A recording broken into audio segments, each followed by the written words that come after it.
Welcome to the Economic Rockstar Podcast with your host, Frank Conway, connecting brilliant minds in economics and finance. Hello, all you economic aficionados. Thanks once again for tuning in to the Economic Rockstar Podcast and touching that play button on iTunes or your favourite podcast player. The podcast is now available on Spotify, so tell your friends, your colleagues, or that person you see every day going to work or to college, but we're too nervous or shy to talk to them. Why not start a conversation with what you're listening to? And if they're not into economics, well, this episode might be a good way for them to transition into this discipline and learn a little bit more, because we have something different this week. I speak with Sarah Skwire, who has a PhD in English from the University of Chicago. And in this episode, we talk about how we can use literature to help us understand much more about economics or the economics discipline, or even some of the concepts that we come across, and how they're relived and played out in Shakespearean plays, novels like Emma or Hard Times, or even in comics or children's books like Dr. Seuss. If you've been following the podcast from the beginning or are new to this podcast and have just recently found it and you like what you hear, why not check out the Patreon page to support the show for as little as $1 a month. This just helps to keep the show on the road. And if you don't have that, it doesn't matter. Just keep listening, spread the word, leave a positive feedback and review on iTunes. It just helps get the show noticed a bit more. And that on its own right is enough for me. This podcast, after all, is a free download, and you can check out the back catalogue of all episodes on economicrockstar.com/podcasts, or again on any of those podcast players. Enjoy the show, keep listening, listen back on other episodes, and spread the word. And may I present you with Sarah Skwire. When I would talk to economists about literature, a lot of them either hadn't read the works that I was interested in talking about, or they would have a tendency to dismiss out of hand the idea that literature could have anything valuable to contribute to economic thinking. We are quite confident that Adam Smith, who you will remember taught Shakespeare and lectured on Shakespeare, Adam Smith got the phrase "the invisible hand" from Shakespeare's Macbeth. Hi, Frank Conway here, and you're listening to the Economic Rockstar Podcast. I am so honoured to have Sarah Skwire join me today. Hi, Sarah. Welcome to the show. Hi, it's great to be here. Thank you. Sarah Skwire is a Senior Fellow at Liberty Fund, a non-profit educational foundation, and a co-author of the college writing textbook, Writing with a Thesis, which is in its 12th edition. Sarah has published a range of academic articles on subjects from Shakespeare to zombies and a broken window fallacy, and her work has appeared in journals as varied as Literature and Medicine, the George Herbert Journal, and the Journal of Economic Behaviour and Organisation. Sarah writes a regular column for the Freeman Online and blogs for the Fraser Institute and Bleeding Heart Libertarians. Sarah's work on literature and economics has also appeared in Newsweek, the Freeman, and in Cato Unbound.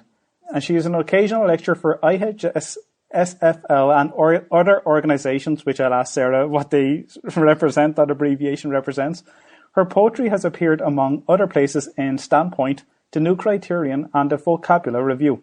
Sarah graduated with honours in English from Wesleyan University and earned an MA and PhD in English from the University of Chicago. Since it's on my mind here, IHS and SFL, I should have done my homework.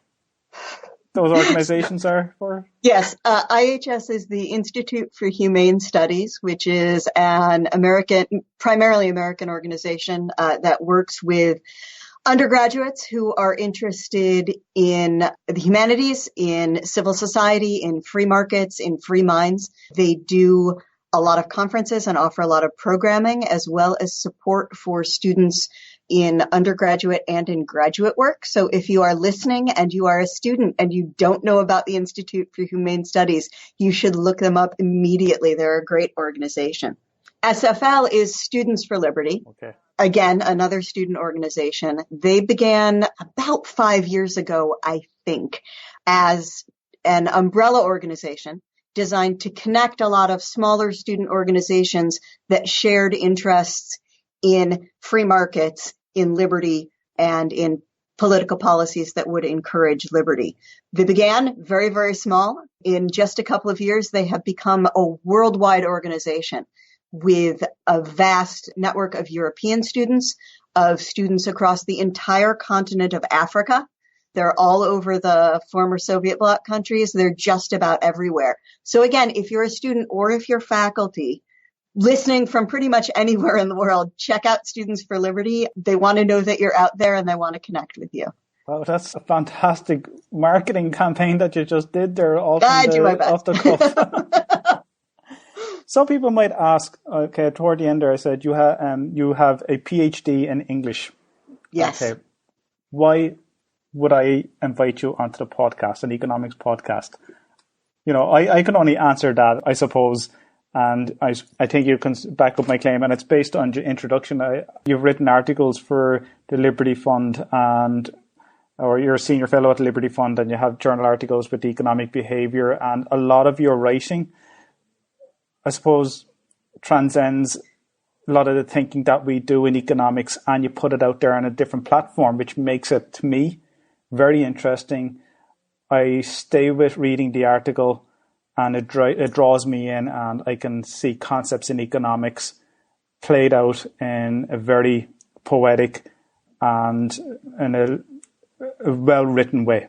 And that's very interesting for me to see that play out from somebody like yourself who has an English background in writing, but also a deep interest in economics.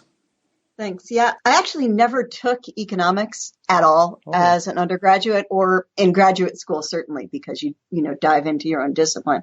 But when I began working at Liberty Fund, I suddenly was spending an awful lot of time drinking with an awful lot of economists, which is a really good way to learn economics for those of you who are just learning it. And what I started doing was I'd be at a cocktail hour and I'd grab a drink for me in one hand and a drink for an economist in the other hand, and would walk up to the economist and say, so I don't know anything about what you do.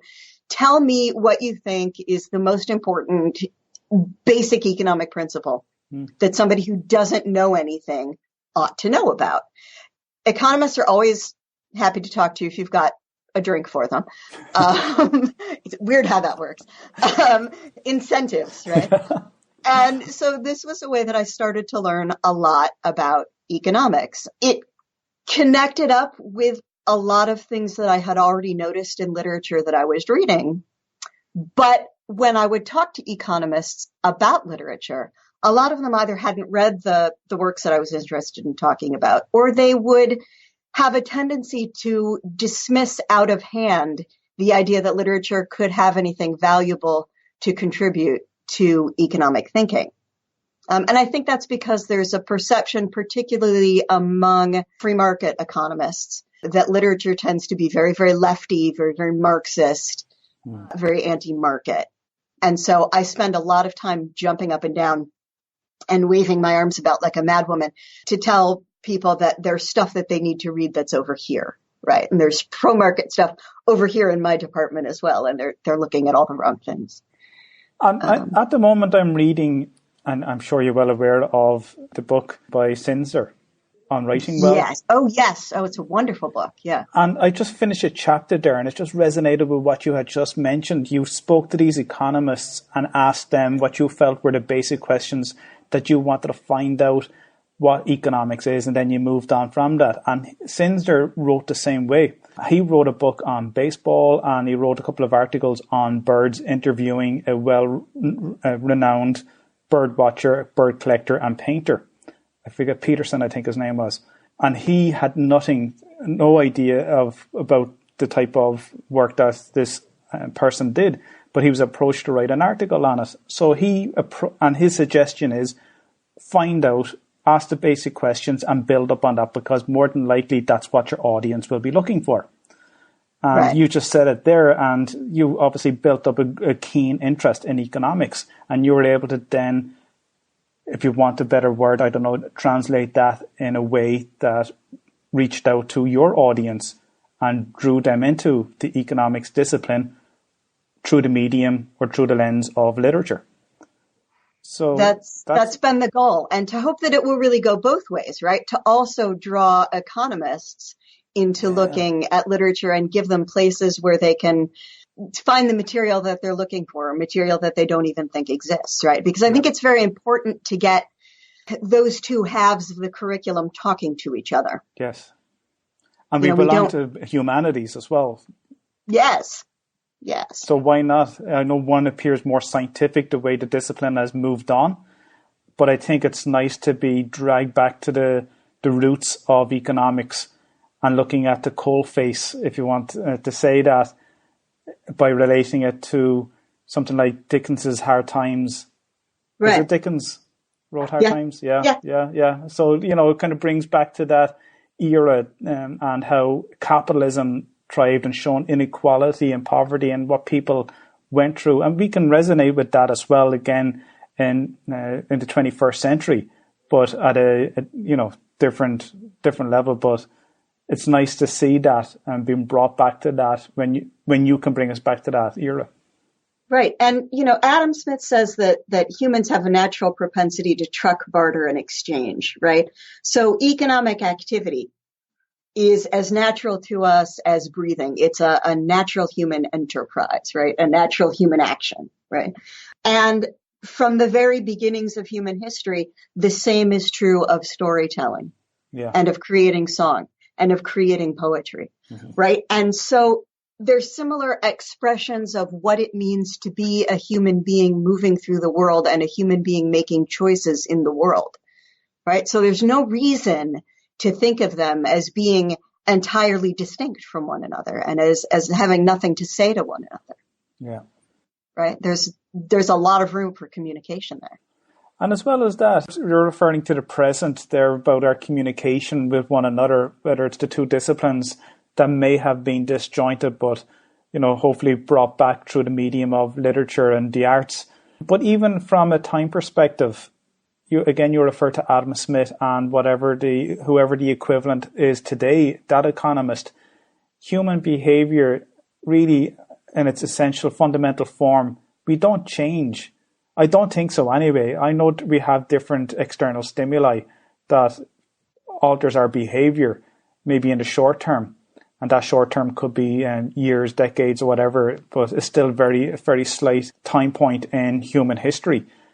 But we fundamentally are and remain the same in terms of how, say, anthropologists might suggest that we have a fight or flight, for example. They tend to use that to build in our kind of defense mechanisms, and we always go back to that Stone Age person, So looking at literature, even going back to Shakespeare, that does relate to what we might obviously we're wearing the same clothing, but we still have the same behaviors and attitudes, and we see capitalism in there.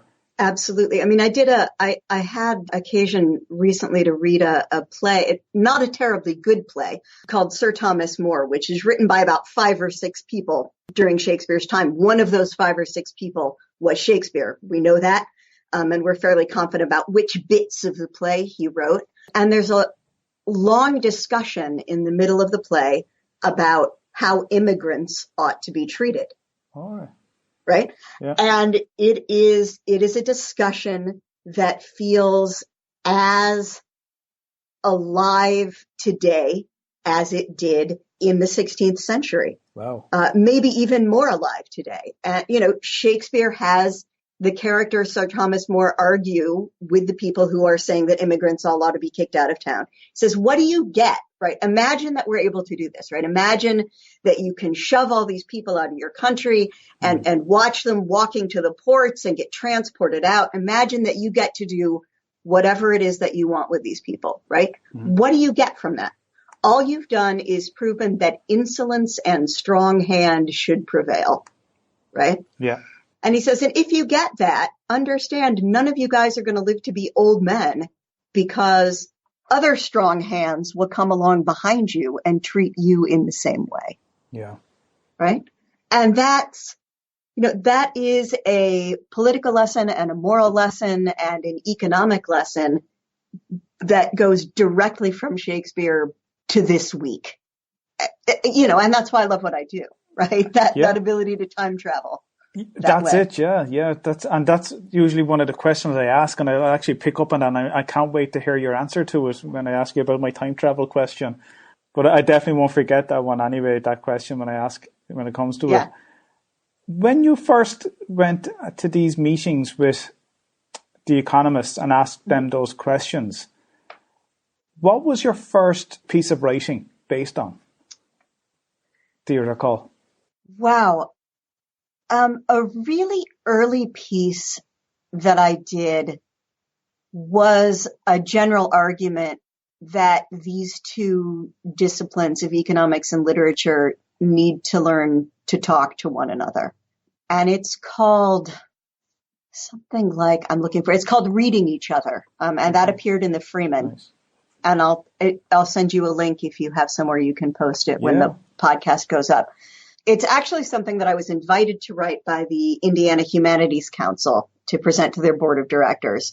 And then I sent it to the Freeman to see if they wanted it as a thing to talk about. It's primarily about the humanities as a way to practice the kind of sympathy that Adam Smith talks about in Theory of Moral Sentiments. So it's not as strongly economically inclined as later work, but it's certainly an argument for folks who are more from the economic side to pay serious attention to the humanities.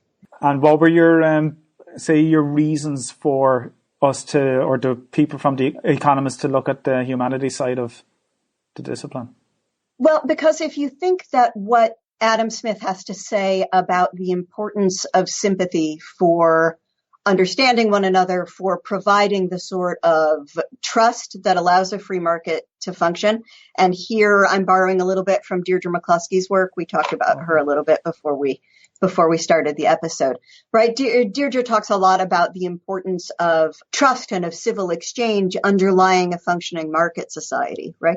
And if we think that the kind of sympathy that Adam Smith talks about that allows you to, as much as possible, stand in the shoes of another person and see the world from their perspective, if you think that that's an important part of the kind of trust that you need for market society and the kind of trust that a market society helps to develop, right? The humanities become sort of a lab where you can practice that, right, on fictional people by reading and rereading, by understanding a poem one way when you're 15 and another way when you're 30 and another way when you're 45, right? Yeah. Or by listening to the way that writers write about having their experience, having their understandings changed. There's a poem I want to look up for you.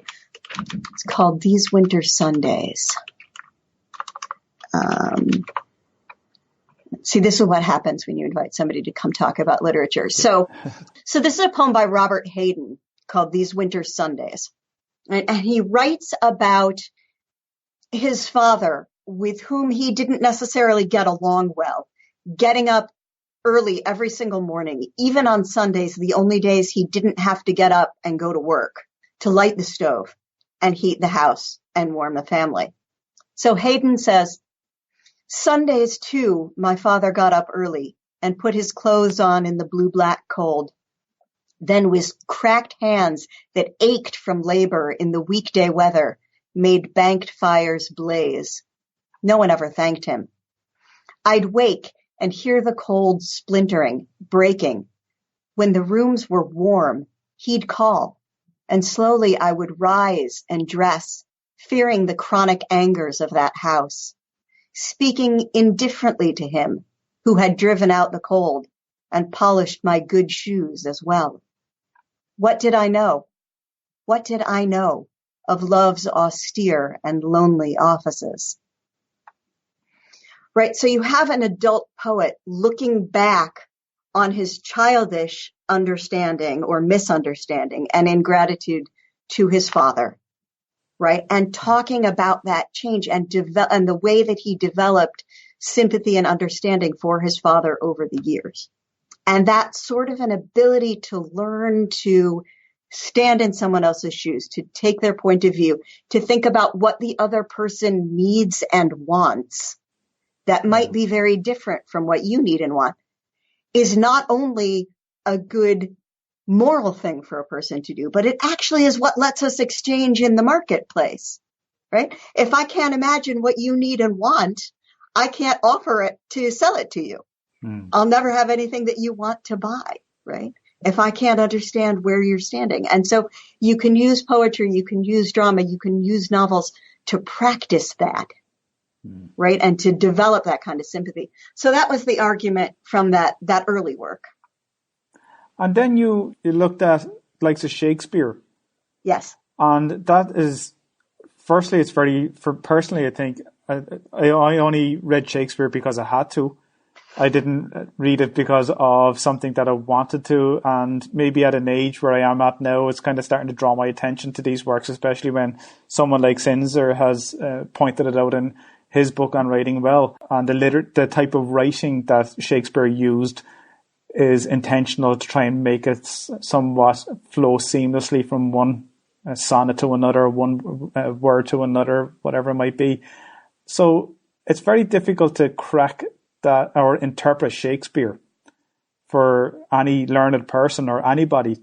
But to relate it to something else that's equally or perhaps just as difficult, which is economics and the concepts.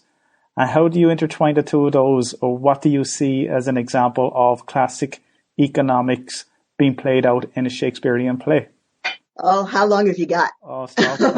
we can do another episode on this if you wanted to. First of all, there's one very obvious and very immediate connection, which is that we are quite confident that Adam Smith, who you will remember taught Shakespeare and lectured on Shakespeare, Adam Smith got the phrase "the invisible hand" from Shakespeare's Macbeth. Okay. Right. So hang on, I'm writing all this down. I know. Mind blowing, right? So there's an immediate connection there. So I've done a little bit of writing and some lecturing on connections between Adam Smith and Macbeth and what it means to borrow the bloody and invisible hand from Macbeth and turn it into the invisible hand of the marketplace. So that was an initial connection. But the longer work that I have been doing on Shakespeare is actually not so much with the drama as it is with the sonnets. And this sprang, as a lot of my work does, from arguing with economists. When I'm not drinking with them, I'm arguing with them. I'm married to one, so that's just what happens, right? You drink, you argue, you drink, you argue.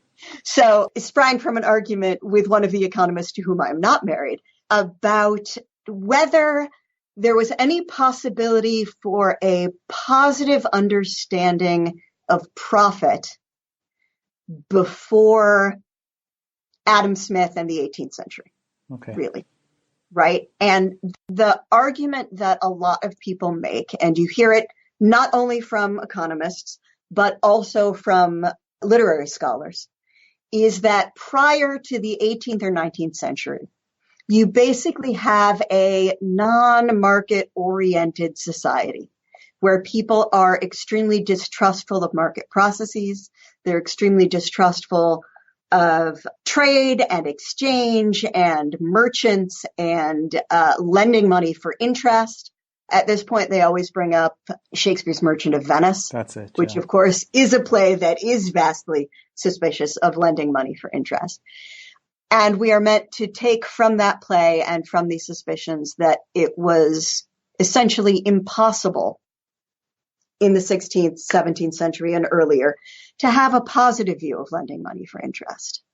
As is so often the case in the work that I'm doing lately, this makes me jump up and down and say, but you just haven't read all of the things yet, right? Yes, if you only read Merchant of Venice, you're going to believe that Shakespeare is strongly opposed to lending money at interest. Shakespeare is a good, reasonable indicator of what the 17th century, 16th, 17th century is thinking about in a lot of ways. So you could, conceivably make an argument based only on Merchant of Venice that that's just true. The problem is that Shakespeare and people in the 17th century wrote a whole lot more stuff than just the Merchant of Venice, right? You're not going to take the standard 17th century view of marriage from Othello or Macbeth right? That's probably a bad idea. Those are worst case scenarios of what married life can look like, right? You probably don't want to take the standard 16th or 17th century view of the marketplace from Merchant of Venice, which is a worst case scenario of what a marketplace can look like, right? So let me know if I'm going on too long. No. Yeah. So in Shakespeare's sonnets, something very interesting happens, right? So the sonnets are primarily love poems, a lot of which are seduction poems. So an argument that Shakespeare makes in several of the earliest sonnets in the sequence of sonnets goes like this. You, the person to whom I'm writing, are very beautiful. You have been given a gift from nature, an investment from nature, a fortune from nature that is your beauty and your general awesomeness. If you do not have sex with me and make babies with me, you are wasting that fortune and not investing it and making a profit from it. Right? So what happens in these seduction sonnets, right? What happens in these love sonnets is that sex and reproduction and making babies is analogized to profiting on a financial fortune, right? And the word profit is used over and over and over again. And it is put in monetary terms over and over and over again, where profit and investment and gaining wealth for yourself and future generations is a positive thing, the most positive thing that in the sort of Reformation Protestant context of yay babies you can possibly have, right? Children, future children. And to me, that's a very strong argument that there's a possibility for thinking about investment and profit and gaining interest on an investment as a positive thing. And you don't just find it in Shakespeare, right? You find it in Marlowe, you find it in Carey, you find it in other Elizabethan sonneteers whose names I'm not going to drop because they're less well known, but you find it over and over again in the period. This poetic representation of profit and investment and lending money at interest, getting interest on a loan as a positive thing. And would this, I don't mean to cut across you now, but would you see something similar in the works of Jane Austen? I know I read Emma because I had to do it for English at the same time. I had to study The Merchant of Venice and Hard Times. And I think in one of her books, I think it's Emma, where she was more of a matchmaker and she'd like to intervene with and trying to match people up. And that was seen as her role. And I can't recall, but it's just when you were saying that there was a profit motive in terms of getting people, not profit motive, but there's a motive in terms of getting people together so that they could procreate and live happily ever after. I'm not sure if it came true in that book, but perhaps in a way it could be read between the lines that was an essential part of not becoming a spinster, which I don't know if Emma ended up being one, or was Jane Austen herself one? Yeah, so Emma's one of my favorite Austens, so I'm glad that you brought that up. Okay. I've written a little bit on that one as well. Nice. Okay. First of all, the goal, of course, for all of Austen's heroines is a happy marriage, a marriage that produces children, a marriage that carries on into future generations. And one of the great fears kind of running in the background of the novel Emma is the fear of what it is like to be an impoverished spinster. Emma is extremely wealthy and doesn't have to worry about it. But at one point in the book, Mr. Knightley, who is she eventually marries at the end of the novel, points out to her that because of her wealth, she's in a very different position from one of the impoverished spinsters in the book. He says, you don't understand. You have wealth, you have power, you have beauty, you have fortune, you have social status. You have everything that she doesn't have. She has nothing and she's never going to have anything because in this world, there is no way for her to get that except through marriage, right? To someone who is suitable and who is wealthy. The funny thing, though, about Emma's matchmaking is she's terrible at it. None of the matches that she tries to make work out. They all collapse. They all go just dreadfully in the end. And so the argument that I made when I wrote about Emma is that she's actually a really good example of the problems of trying to plan other people's choices for them. Right. So she's a great literary example of the problems of centralized planning, right? And why centralized planning doesn't work, right? So she's very Hayekian in that way. Yeah. Right. Or at least Austen is very Hayekian in that way, right? You can't plan other people's lives for them because you don't know the circumstances at their particular time and their particular place and the particular choices that they want to make. And when Emma tries to do that, it just goes hideously wrong, right? So it's an absolutely beautiful example of that kind of argument made in a literary manner, right? So it'd be a lot of fun to read Austen's Emma alongside Hayek's Use of Knowledge in Society, for example. That would be actually very interesting, yeah. Unfortunately, however, perhaps it's unfortunate, but it's nice to have that escapism as well, especially as a child or an adult who might want to relive some childhood movies. But a depiction of something like Cinderella, that also tends to resonate with Jane Austen's work and on Emma, and also maybe some other the historical context that some of this work is based on, that you need this a man in shining armor or a white knight and on his horse to pick up someone that's impoverished and is freer from a life of misery, poverty, and being a single person. Right. How do you have any opinion on that, or is it just we have to can't go beyond the surface of that and just enjoy the movie as it's set out to do, which is to entertain us in music and color and an escapism of a fairy tale? Well, I think fairy tales are really economically interesting because they seem very anti-economic. You have these magical items, right? You've got the great fairy tale item of the magical purse that never runs out of money. Right? Or the magical tablecloth you can spread out on the table and a meal just appears in front of you. Right? And it works sort of like people think socialism is going to work, right? Stuff just comes out of nowhere, right? We all have lots and lots of stuff. But when you dig a little harder and look into a wider range of fairy tales, there's all of those wonderful fairy tales about that third son. There's always, by sons, I'm dying, you will have to go off and seek your fortune. Then the first son goes off and, he fails, and the second son goes off and he fails. And then that third son goes out. And through a combination often of ingenuity and dumb luck, or dumb luck that turns out to have been ingenuity in the long run, he manages to succeed.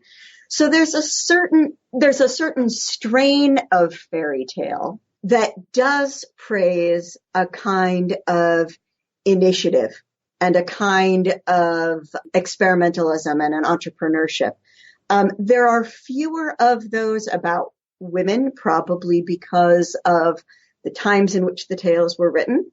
But it's a non-zero number, if I can talk for like an economist for a second. There's a great Irish tale about a heroine named Molly Whuppie. Molly Whuppie. Or Molly Whuppie. Do you know this one? No, I don't. No, you got to look her up. Molly Whuppie. And so it's something she has to defeat an ogre, right? And does it through a range of brave tasks and clever avoidances of misfortune and succeeds and defeats the ogre and all comes well. And then you have a great fairy tale called East of the Sun, West of the Moon, where the young woman gets married and her husband is sort of stolen from her and she has to go through a set of heroic tasks to find him and to reach her happy ending. So we may want to place more blame on the Disney of the 1950s and 60s for focusing on fairy tales that were more about being rescued by a prince and less about princesses rescuing their own darn selves. And I think, they've changed that recently. Brave, I think, is a good example of a tale that has changed that. My daughters love that one. And they did a nice revision of the Princess and the Frog that has a lot of sort of feminine agency and initiative in it that I think was an enjoyable reworking. And I suppose a lot of these have biblical references as well. And we even see some recent movies I should say books that have been turned into movies like Lord of the Rings that have been based on Norse mythology. Neil Gaiman's one is another example. Yes. Where you probably know the author who has this poem. It's a very long poem about dwarves and elves and that type of thing, which the Lord of the Rings is based on. But there's very little reference to females, I suppose. And maybe I don't want to go down this rabbit hole. Maybe you don't want to either. But like that in the century that we're living in today, they're actually bringing that around. So you made reference to Brave and highlighting the role of women in society, that we don't have to have those economic means to depend on somebody else for. And it's okay also for men to sit back and not feel the pressures of being the breadwinner or feel the pressures of staying at home as a father, which unfortunately was the case up to recently. And again, you could go on and see how that might affect people's mental health by not living up to the stigma that society has placed on people, that they should behave or be a type of person or fit into a particular role. Right. And so one of the time periods where I think fiction gets super interesting for these questions, and particularly for precisely these questions within an economic context, is fiction written by and for women between the two world wars. Okay. So immediately prior to World War I, you have Edna Ferber's stories about a traveling saleswoman named Emma McChaney. Right. So these short stories are being written between about 1911 and 1913 in the U.S. And Emma McChaney is a traveling saleswoman. She is a divorced mother. And in order to send her son to a good boarding school so that he can grow up to be an educated man and, a good man with the kind of education that she wants to provide him, she works for a living, and she works full time, and she travels. And this is 1911. Short stories about a divorced working woman who travels for a living. I'm sure people who picked up that now would be almost have to read it in privacy, because I couldn't believe it when I found it. Yeah. I couldn't believe it when I found it. And the stories are full of events and discussions that really chime with working women today. Yeah. So, she travels, she misses her son desperately. She often has these moments where, she's worked all day and she's stuck in some stupid hotel that's like not very nice and the food's not very great. She gets hit on in the hotel bar. And so she's stuck up in her room all by herself. And she's thinking, all I want to do really is be at home. And I'd like to just roast a chicken and make a pie, for God's sake, and see my kid. That's what I'd really like to do. And then the next morning, she'll be eating her breakfast thinking, I just ought to quit and I ought to go home and I ought to be done with it. And she'll run into a business competitor. Okay. Right? And then in the wink of an eye, she thinks, but I love this job. And I got to beat this guy to the next sale. And doing this job lets me have the home that I have, and lets my son be at the school where he is, and lets me be the full and complete person that I am. Right? And I love that the stories don't lie about how hard that combination of desires is and how ever present that combination of desires is. But they also don't lie about the joy and the fulfillment of doing work that you love and that you're really good at, right? And so that's amazing. And it's not just Edna Ferber, right? There's a great novel called High Wages by Dorothy Whipple that's written in the 19-teens sometime about a shop girl in England who begins, working behind the counter at a dress shop for next to nothing, sleeping above the shop, and ends up running her own dress shop and designing her own fashions. I mean, it's, it's fantasy novel for the bourgeois shop girl, right, to read and to imagine that her life can be like this.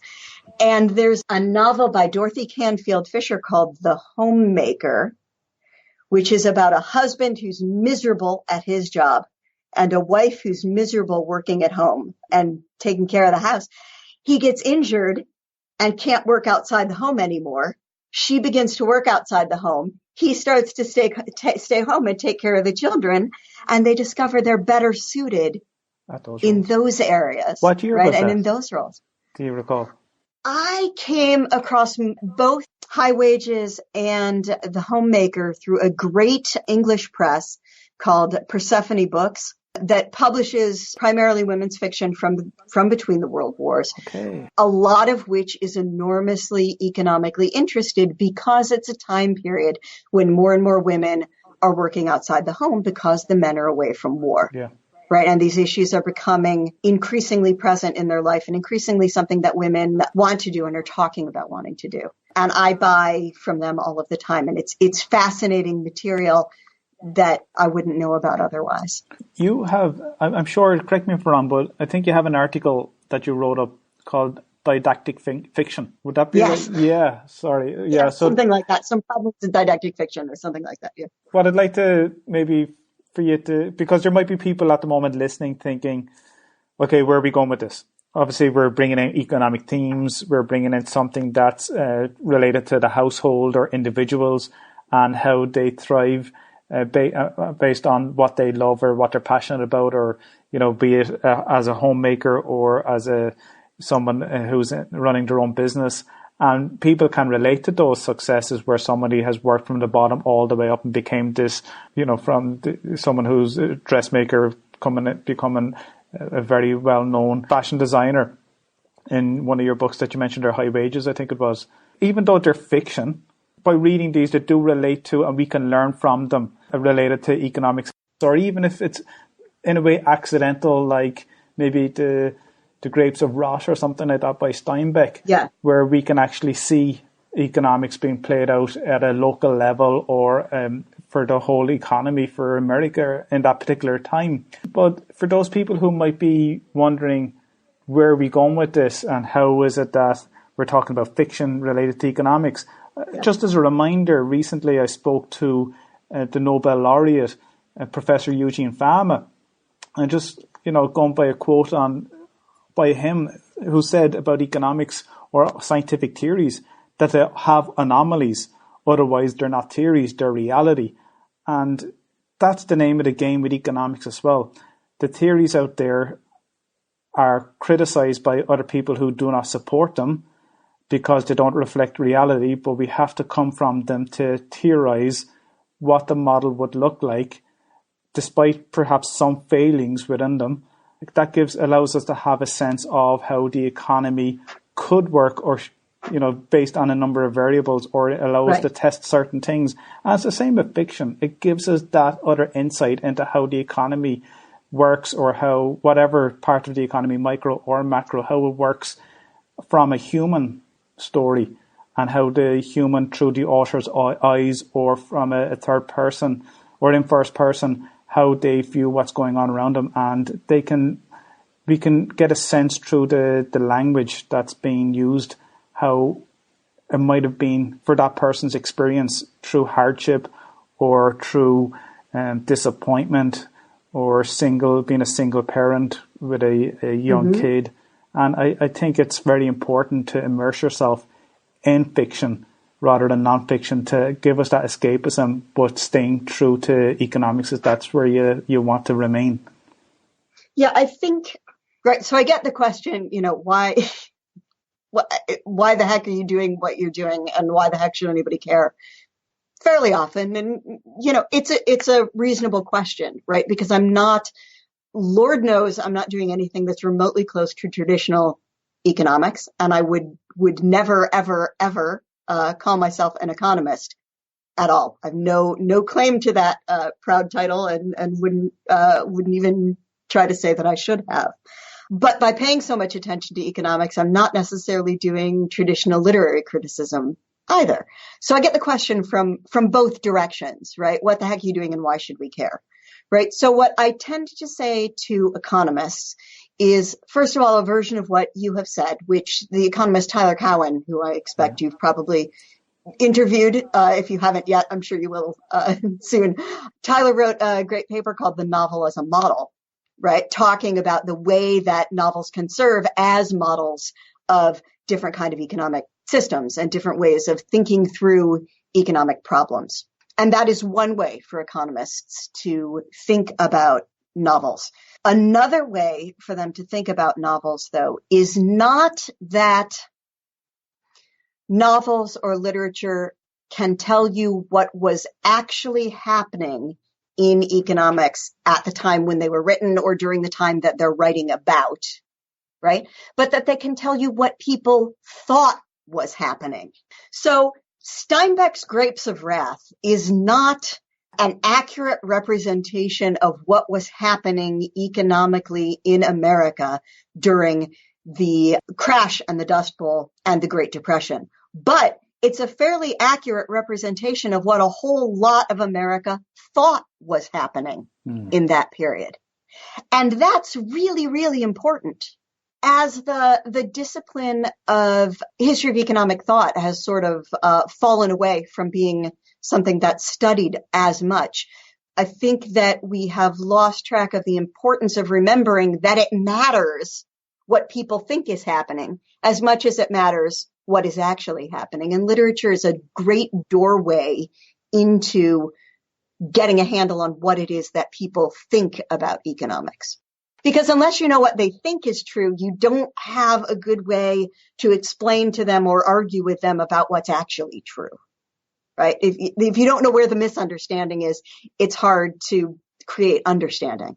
I pretty much guarantee that if I spoke to all my guests who have featured on the show, they would all agree that looking at literature is a very important way of connecting with economic theory. Right. And definitely Deirdre McCloskey had spoke about it, and she encourages some of these books as part of her reading list for students of hers. Yes, Deirdre has been vital for making this argument and for bringing it to prominence. And to a large extent, what I really do with my work is kind of deep dive in a lot of the areas that Deirdre sort of touches on. And that's what you do, yeah. You take a subject, or even you take a subject in economics, and this is what we as economists encourage students to do when they're looking at research. You take a subject and you keep on narrowing it down, and you're trying to get into a kind of a niche area. And that's what you do with some of your articles that you write. For example, the science fiction of scarcity, I think. And you have the Victorian economic sensibility is one. And you also take a very novel approach through your work on Dr. Seuss, How the Grinch Stole the Free Market.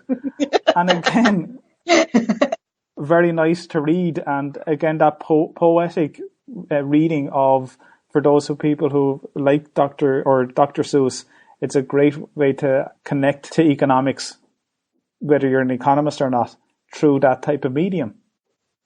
Right. And so for people who are not economists, right, if economists want to talk to them about economics, I think one of the big barriers is the tendency of many economists to approach the subject through econometrics, through data and graphs and equations and the rest of it, rather than trying to teach people the economic way of thinking, right? And to explain basic economic principles without getting into the math of it. You can explain incentives to people through love poetry without having to get into graphs and equations and the rest of it, right?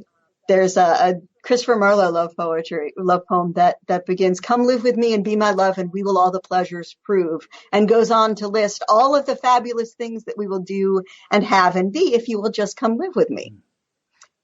That's incentives. Yeah. That's how they work, right?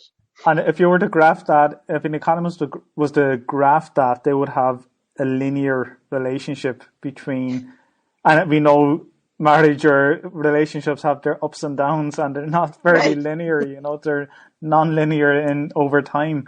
So an economist can map out perhaps what the trend might be, up or down, but the reality is, and poetry like that would capture more so the highs and lows, and the highs again perhaps of a relationship over time.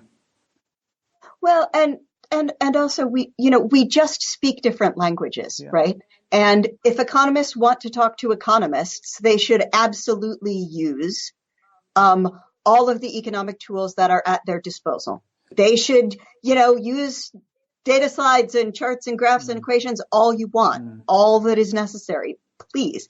And when I speak to other English professors, I should go on and on about quarto variance and King Lear and syzygy and sigma and metonymy and all of the rest of it, right? But if we want to talk to each other, right, if we want to say, hey, this is the stuff that I've got that I think is neat and that I think you guys ought to listen to. And if economists want to talk to colleagues in the English department or in the history department or in the whatever department, right, they need to find other languages to do that, because very often otherwise the barrier of jargon and the barrier of econometrics and the barrier of math and graphs and charts is intimidatingly high. In the same way that the barrier of English professor jargon is intimidatingly high for people outside that discipline, right? It's just a good idea to say, what's really the core of what I want to communicate here, and how can I do that in the best possible way to make that happen, right? And again, other economists that I have spoken to, one recently, Brian O'Rourke, and he has found his, what we say in Ireland, his graw or his love of economics through superheroes. Yes. And he explains economic concepts like incentives and I'm picturing the fictitious. I'm picturing Deadpool and all that, and I can't even think of that's how powerful it is. I can't even think of the economic concept, but opportunity costs and all that. So he's looking at Deadpool, Spider-Man, Superman, Batman, and what they can bring in terms of their abilities and their superpowers, and he's able to draw out and relate concepts, economic concepts to them. And he's presented at conferences. He uses it as part of his teaching. He's wrote economics papers on it. And again, it was something that you were saying there, how we can actually communicate through a medium. So I told him, once somebody from Comic-Con finds out about this, I'm sure they'll ask or they'll invite him along to talk. It's pretty much a nerd fest for people who loves comics. And you will have economists that are nerds in their own right who have an outlet like comics or superheroes or whatever it might be, and they will really gravitate towards somebody like that. And you can communicate to economists and non-economists through that same identifiable, interested medium that they all share. Absolutely. And I want to be clear. I include, when I say literature, I include comic books and I include rock music and I include just about anything that you can think of within that category. I'm a huge fan of pop culture, and I find economists lately in particular to be enormously creative and entrepreneurial, unsurprisingly perhaps, and willing to experiment with ways to convey economic principles to their classes, and to the general readership. The economist Steve Horvitz and I have an article on, that's my husband. Oh, no way. And I have, Okay, yeah, I didn't know that. Yeah. Oh my God, I interviewed Steve. Yeah, he's kind of a sweetie. I didn't know this. Yeah. I'm sorry, I didn't know my homework. No. We've only been married for just under a year, so you're excusably behind. Anyway, Steve and I have an article. Shocking, isn't it? Steve and I have an article in a book called The Economics of the Undead, which was edited by Glenn Whitman and James Dow. And the article is on zombies and the broken window fallacy. I have that as my next topic to talk about. Yeah. Right? So, does the broken window fallacy still apply during a zombie apocalypse, right? And that book is a great teaching tool. And my friend Art Carden did a big book called Homer Economicus, which is about the economics of The Simpsons. And I have friends who do rock video contests with their students every year. And Cecil Bohannon. Yes. And Cecil Bohannon from Ball State does a short film contest with his economics students. And there's just this real willingness and desire to get students to experiment with ways to convey economics. And I see my work as part of that. And I see my comparative advantage in my approach is that I happen to have read all of the stuff. Yeah. I mean, I've spent 47 years reading all the stuff that economists don't read. So I jump around a lot and tell people I read this thing and it has cool stuff in it and maybe they want to look at it. That's really what I do. And then I hope that sometimes what happens is that people who are in English departments and from that side of the field are reading what I've written and are thinking, oh, I had not thought about the economic content of it in those terms. Maybe there is something to this free market stuff after all. It's just, as you mentioned, Steve Horvitz, I had him on my mind. I was going to bring up something there, and I just couldn't believe you mentioned him, and then you said you were married to him. Because when we were talking about movies and that, all the way back to episode number 6, which was on the 20th of November 2014, I interviewed Andrew Heaton. And I don't know if you know Andrew Heaton. I know Andrew. Yeah, he used to have at the time it was a fantastic podcast, Econ Pop, with Steve Horvitz. Yes. And that's how I was introduced to Steve. And I said, I must get Steve on the show. And it took a while to get him on the show. But once I asked him, he was all on for it. And I actually have him on my website on the banner. And he has a pair of headphones. And, you know, we talked about... Oh, I know that picture. Yeah, we talked about, what was the band? Rush, I think it was Rush. Yes. He's a fan of Rush, isn't he? And we talked about the economics of music and how economics came through some of the music that Rush wrote about. And I think he said the drummer was a libertarian. Yeah. I guess that's how you met then, yeah? Being libertarians. We met because he was doing some work for Liberty Fund and I was working at Liberty Fund, and we've known each other for more than a decade now and been friends for a very long time. Fantastic. Before we were married. When we first really seriously started to work together was, unsurprisingly, I was doing a paper on the overlap between literature and economics, and I was looking at, now here's where you're going to have to put the explicit rating on the podcast. I was looking at 2 early modern poems about coinage crises that were not just about coinage crises, but were also pornographic poems about coinage crises. And I reached the point in my work on the poems where I was like, I get that there's a joke here. I get that there are economic jokes being made, and I know enough economics to know that there's a joke, but I don't know enough economics to really get the joke. I got to find an economist, right? And Steve and I had done a conference together at Liberty Fund, a year or two ago, and I thought, he was nice and had a good sense of humor. Mm-hmm. I'm going to call him up. And so I called up Steve and I said, so here's the thing. Would you be willing to read 2 pornographic poems about coinage crises and explain the economics? And Steve went, porn, money, I'm in, right? And so we wrote a paper called Lady Pecunia at the Punching Office, which is published and out there. And that's about these 2 poems that make pornographic jokes about Elizabethan coinage crises. Because that's how deep the geekery goes in our house. I think that's brilliant. Absolutely brilliant. So, yeah, that's how we started. That's really the first thing that we worked on together, and we've done a bunch of work since then. Wow. Are you able to hang on for another few minutes or 5-10 minutes maybe, or are you tight for time? Yeah, I do have to go in 15. Oh, great. Absolutely. But yeah, I have a couple. Yeah, can I ask a couple of quick fire questions then? Yes, absolutely. I said earlier on when you talked about time travel that there's one question I'd love to ask you, and it would be this. If you were to step into the DeLorean and time travel, what era would you go back to? Who would you like to meet? And what do you think the conversation, what would you like to ask them?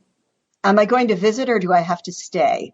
Well, you can visit or you can reverse, get them over here this era, the 21st century, whichever way you want to go. If you want to stay, you can stay. Oh, I definitely don't want to stay because we have penicillin and fluoride and much better food.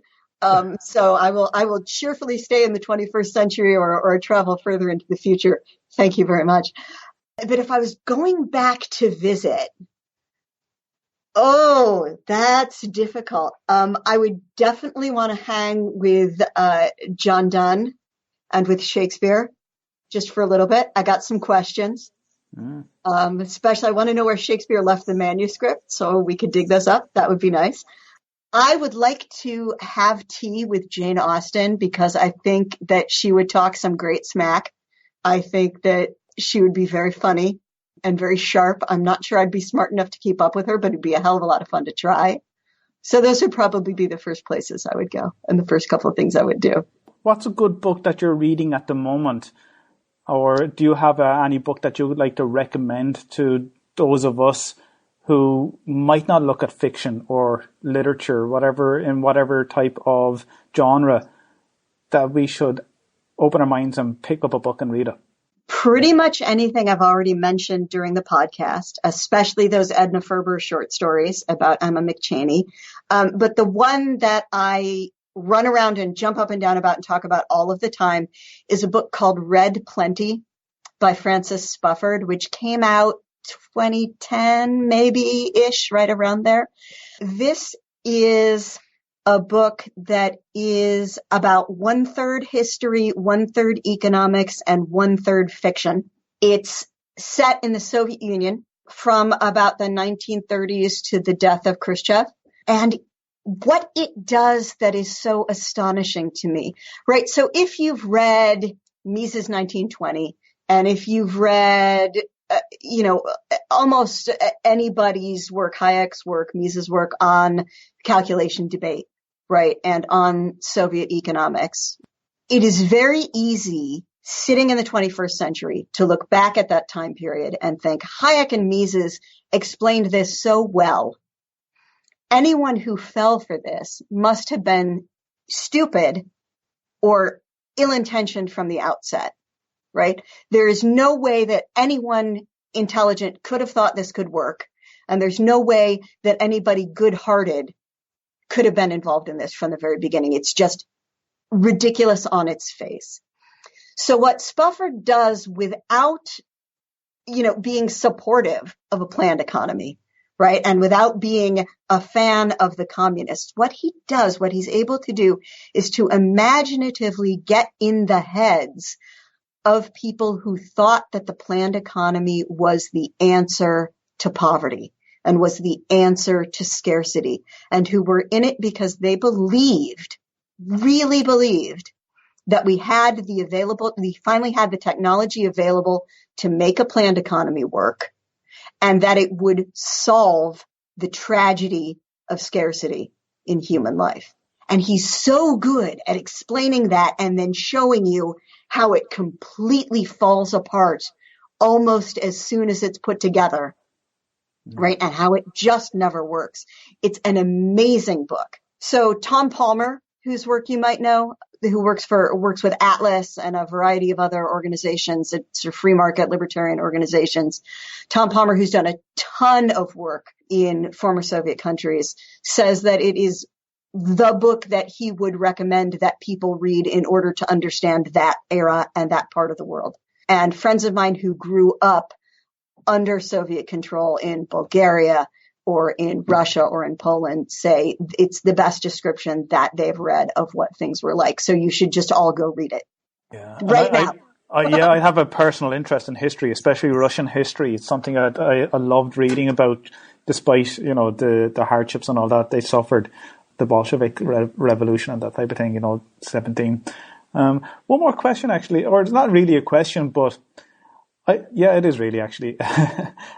Sorry, I'd love to know how listeners of the episode would find you, because I'm able to find you on a number of platforms. And if they want to find out more about you, read your work, where should you direct them to? Well, conveniently, if you spell my name properly, Sarah Skwire is a unique Google identifier. So if you just Google Sarah Skwire, you're only going to get me. And that's with an SK, not an SQ. Yes, that's SKWIRE, and you will find me, and it will just get you me. So that's fairly easy. You can find a lot of my work archived at fee.org, FEE.org. You can find a lot of posts at the Bleeding Heart Libertarians blog. There's some work up at libertarianism.org, and then various things spread about the web. I am chagrined to note that I do not have a website at this point. It becomes clear to me that I better get one pretty quick. I'll see if my stepson maybe will make me one. I'll try to get one of those up in the near future, but those would be good sources, good places to find my work. So another place then to find your work for those people who might want to go through my website is economicrockstar.com/Sarah Skwire. And again, I'll put links to those websites and the fee website that you refer to, so people can go directly through there if you prefer to maybe use my website or something to yes, to you go should. through. Yeah. So and I'll put up all the links in the show notes, all the resources and books mentioned in this episode on economicrockstar.com/Sarah Skwire. Sarah, I really appreciate you taking time out. Loved talking to you. I hope we get to talk again fairly soon about writing and the importance of writing in academia or in not only academia, but just in general, I suppose. And I'd like to say that you are an economic rock star. Thank you so much. Thank you very much for having me. It was a blast, and I'll come back anytime. Yeah, that's great. I think now this is the second or third married couple on this podcast. Imagine. Well, if you really want, you should get the two of us on together sometime. I'd love that. I actually would love that, because Steve did say to me, I said this very same to Steve, I'd love to have him on the podcast again. And I took a hiatus for almost a year. So he probably remembers saying that he'll come on, and I'd love to. It'd be great for you to come on together or separately as well, if that's the preference. We are at your command, whatever you'd like Fantastic. to do. But, it was a blast. It was great to talk to you. You're very easy to talk to, which is a real skill. So. Well, I'm very well. That's a very nice thing to hear. But I think it actually helps, because I said to you on the opening before the interview that I felt very relaxed talking to you. Great. And throughout the whole duration of this episode, I can't believe we're on an hour and 16 minutes right now, including the pre-recording. It just flew by. Absolutely flew by. Yeah, it's been great. So listen, maybe we'll get a chance to have a cup of tea in person one of these days. Most definitely. That'd be great. And I've been over into America, and I spoke to some of the people that we actually mentioned in this episode already. So who knows, we might get to talk again in person. Yeah, and I get over to England fairly often, which puts me not that far from your neck of the woods. So maybe I'll get up there. You can get a cheap flight over to Ireland, perhaps, or I can do the other way around. Exactly. Fantastic. Thanks very much, Sarah, and give my regards to Steve. I will do that. Take care. Talk to you soon then, Sarah. Okay, great. Thanks so much. Bye-bye. See you then.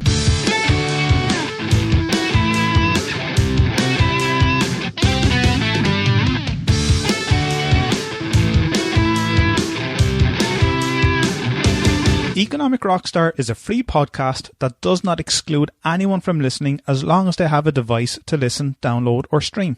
I have many listeners from all parts of the world, and I truly am pleased to know that the Economic Rockstar podcast unites all of you through the common theme of economics.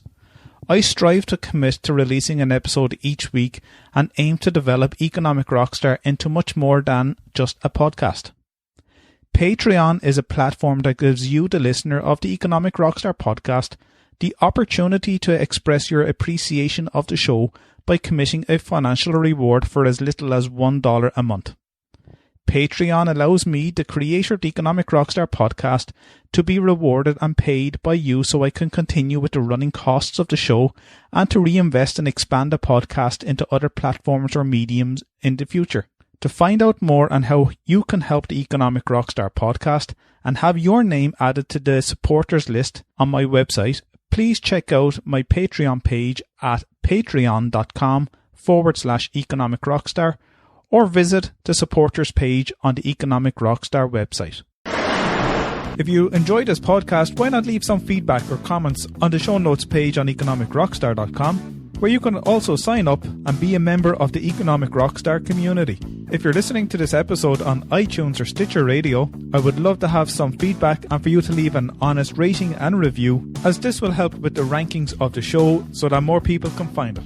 If you're listening on the website economicrockstar.com, make sure you check out the back catalogue of all previous episodes and interviews with some amazing professors and authors at economicrockstar.com/podcasts. Thanks for listening, and I really appreciate your loyal support. I know how much you love audio, so why not get a free audiobook with Economic Rockstar today? I've teamed up with audiobooks.com to bring you this amazing offer. Visit audiobooks.com/rockstar to download your free audiobook now.